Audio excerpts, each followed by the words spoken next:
What's up guys, and welcome back to another Yu-Gi-Oh video. So this video is going to be about Rarity in the GX era, and breaking down a few of the differences between retail and hobby boxes, as well as North American versus European print, and also giving an idea of pull rates throughout the whole of the GX era. So just to begin with, I'll quickly show you how to tell the differences between the three different kinds of boxes. So the first kind of box, and definitely the most common one you'll come across, is a North American print retail box. Now the hobby retail distinction only exists for North American print boxes, and it signifies the kinds of ultimate rares you can pull from the box. So in a retail box, you can only pull the ultimate rares of regular rares, and from a hobby box, you can only pull the ultimate rares of super rares or ultra rares. Now the box you're looking at here, you can't tell just like this if it's a hobby or retail box. The way you do it is you look at the back for the UPC. For Rise of Destiny, the UPC for a retail box ends in 45, so that's what this is. And if it was a hobby box, the code would end 6 digits earlier, so it would be 39 rather than 45. So because this is a retail box, that means you can pull any of the 14 rares in this set as an ultimate rare, but you cannot pull any of the other ultimates in this box. And if it was a hobby box, the reverse would be true, where you could pull any of the 7 supers or the 4 ultras as ultimates, but not the 14 rares. Aside from that, there's no differences in the pull rates for these boxes. You get the same ultras and supers, etc. in the box as normal. It's just to do with the ultimate rares, that retail hobby distinction in GX. And the other kind of box, which is much rarer to find, is a European print booster box. So for the Lost Millennium onwards, they printed some boxes in Belgium rather than the USA, obviously for distribution in Europe. And in Europe, they didn't use the hobby retail distinction. Now you can tell this is a European print box by a few different things. The actual feel of the box and the shrink wrap is very different in person, but it also says printed in Belgium on the back rather than printed in the USA, and it has this incomplete circle seal on both sides, whereas the North American print boxes all have a complete seal. Now these boxes have no differences in the pull rates, so every ultimate rare is 1 out of 25. The way you can tell that is actually if you look at an uncut sheet of any set from this era, a European uncut sheet that is, you actually have 25 ultimate rares on the sheet, and it's just one of each ulti. So there's no duplication on the sheet. There's no ultimates which are more common than any other. And that means that the rarity of cards in European print relative to North American print is actually pretty complicated to explain. And I'll go through that a bit now. So when you're looking at pull rates in GX, you actually have to break down the GX era into multiple different sections. So the first cluster of sets to look at would be Soul of the Duelist, Rise of Destiny, and Flaming Eternity.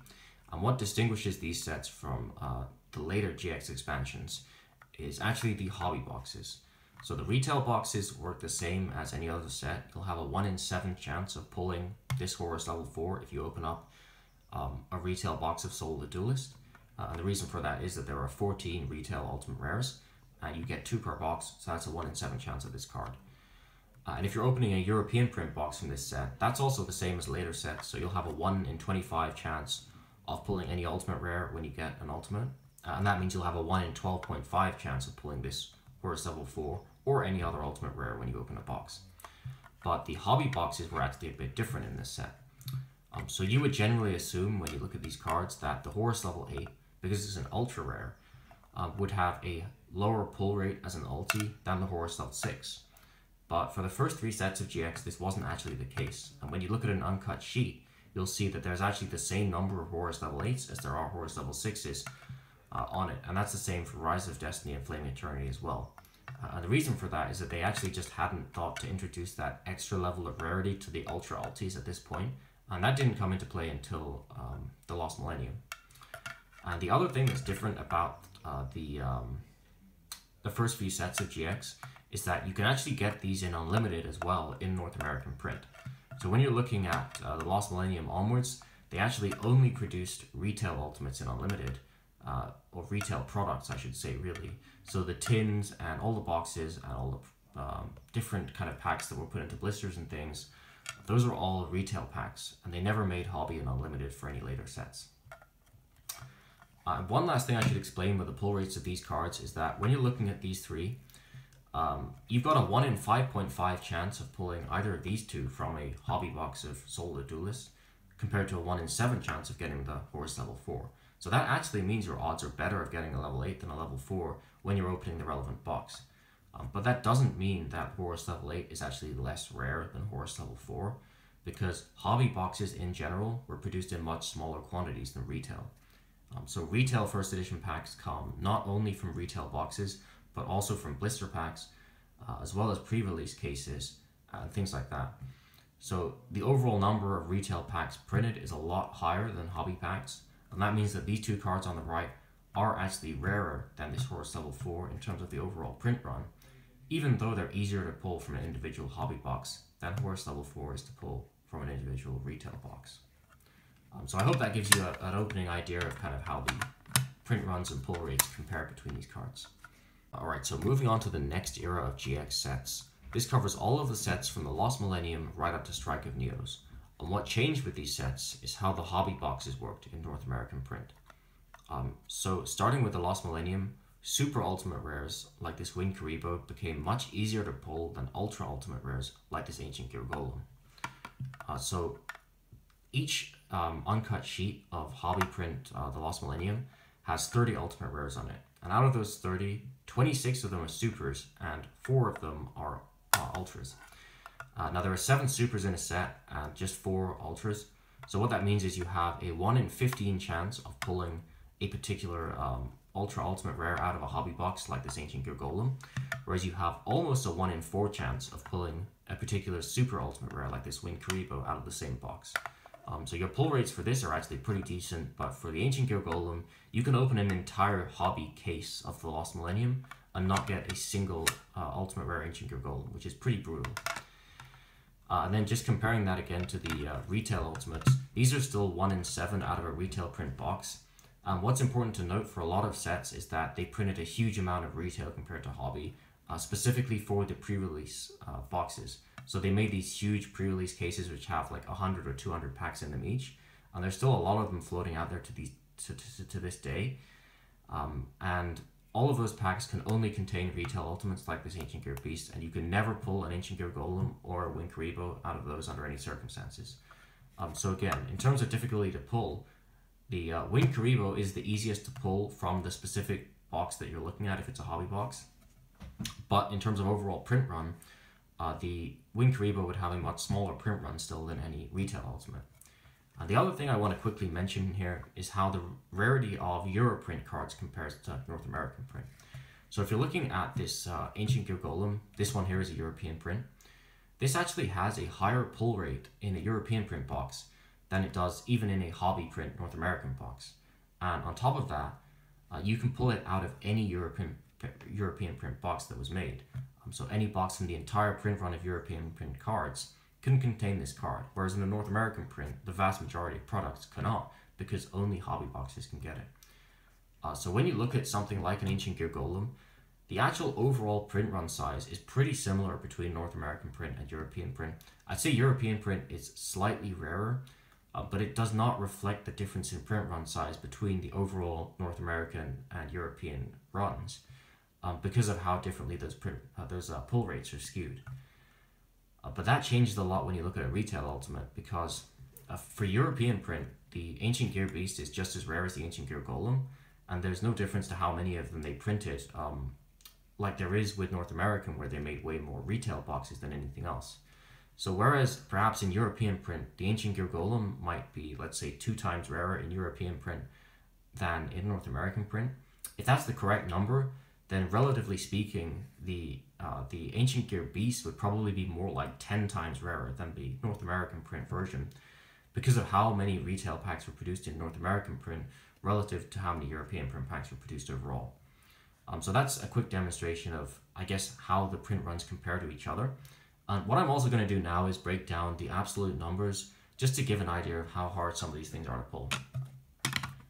And just to be clear, the numbers I'm about to give are not official print run numbers or anything like that, and they shouldn't be taken as a demonstration of how many of each of these cards exist. They're just to give an illustration of how many of each will exist relative to the others. So let's assume with the Lost Millennium, there are 4 million booster packs made. Now that is just a number I'm throwing out there. It is probably in the right ballpark. Whether it's the exact number is obviously pretty unlikely. But out of those 4 million, you'd probably have 1 million hobby packs and 3 million retail packs. And the reason for that is that there's only one way to get hobby packs, which is from a hobby box. Whereas for retail packs, there are 3 different ways, because you get retail boxes, blister boxes, and also pre-release cases. So roughly speaking, the ratio of the print run should be something like 3:1 for the North American print of retail to hobby. Now, if you're looking at those 3 million retail boxes first, you've got a 1 in 168 chance of pulling any of the ultimate rares, or any particular ultimate, from a particular pack of retail TLM. So that 3 million breaks down into a print run of approximately 17.5k of each retail ultimate rare produced for that set. Whereas if you're looking at your 1 million hobby boxes, so starting with the super ultimate rares, a print run of 1 million booster packs is going to leave you with approximately 10k of each super rare. But it's going to leave you, on the other hand, with only around 2.5k to maybe 3k of each of the hobby ultra ultimates from that set. So again, this is not going to be the actual correct numbers, because this number of 4 million is pretty much just plucked out of thin air, and it's also impossible to know exactly if that's 3:1 or 2:1 or 4:1, the ratio of retail to hobby. But broadly speaking, this will be the kind of ratio that you're looking at for the different kinds of ultimate rares that you get from this era of GX.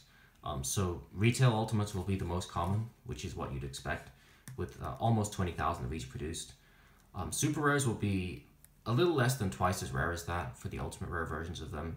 And then the ultra ultimates are just on a different level to any of the different rarities in GX. And you're looking at almost 4 times rarer than the super ultimates, which is pretty impressive. Alright, so moving on to the next era of GX. Starting with Force of the Breaker, ultimate rares become a lot simpler to explain. So there's no longer a hobby versus retail distinction, and that means that the pull rates from European print and North American print boxes are exactly the same. So when you're opening a box of this set, there are 25 ultimates still, and you get 2 per box. So you're looking at pretty much a 1 in 12.5 chance of getting either of these from the box you're opening. Then after Force of the Breaker, they actually drop the pull rate to more of an average of 1 per box. It does actually vary a bit, so you can get no ultimates in later boxes, or you can even get 2 or 3. But the average number is pretty much 1 per box. And there are fewer ultimate rares in the set as well, because starting with Tactical Evolution, they stopped printing rares as ultimate rares. So only the supers and the ultras got printed as ultis.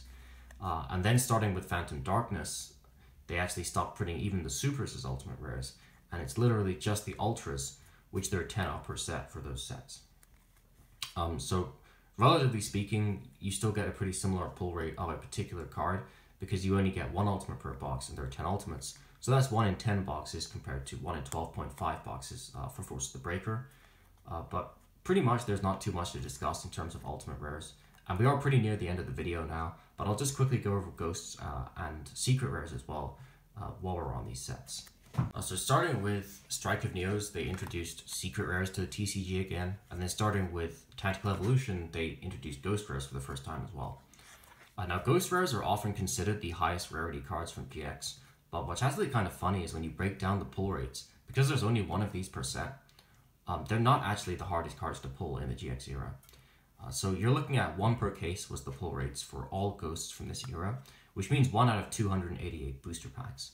But if we go back to the ultra ultimate rares from the early GX sets, those are actually 1 in 360 booster pack chance of getting one particular ultimate that you're looking for. So it's actually harder to pull a Shining Flare Wingman from a hobby pack of elemental energy than it is to pull a Rainbow Dragon Ghost rare out of Tactical Evolution. Secret rares had a pull rate of 1 per box, but the number of secrets per set actually varied quite a lot. So this is a Tactical Evolution secret rare, which I think has 10 secrets in the set. So pretty much, again, it's around 1 per case, but slightly more, something more like 1 out of 9 or 10 boxes. So it is harder to pull the Ghost Rare Rainbow Dragon than the Secret Rare Rainbow Dragon slightly. But some of the other sets had even more secrets, and those are the hardest cards of all to pull in GX. So I'll go into that now. Now the most notorious set to talk about in terms of pull rates is definitely Gladiator's Assault. So Gladiator's Assault contains 15 different secret rares, and it's 1 per box. So you would assume that the pull rate for a secret rare is 1 in 15 boxes, which is actually the same as Shining Flare Wingman in Elemental Energy or something like that, 1 out of 360 packs. But the truth is that some secret rares for the North American print were actually short printed. So in European print, any of these 3 secret rares you see here would be the same difficulty to pull as a less expensive secret, and therefore that is 1 out of 15 boxes. But in North American print, a few of the secrets, including these, were actually short printed relative to the rest of the set. Now, I've never seen an uncut sheet, so I do not know, unfortunately, what the exact ratio is. But it's fair to say these are much more difficult to pull even than 1 out of 15 boxes, which means pretty much if you're looking for one of these secrets, there's just no point in opening a Gladiator's Assault box to find it if you're opening a North American print box, because your odds are genuinely terrible. You've got a much better chance of pulling the Ghost Rare than you have with any of these 3 cards. The last thing to mention about Gladiator's Assault is actually this card here, Security Orb Ultimate Rare First Edition.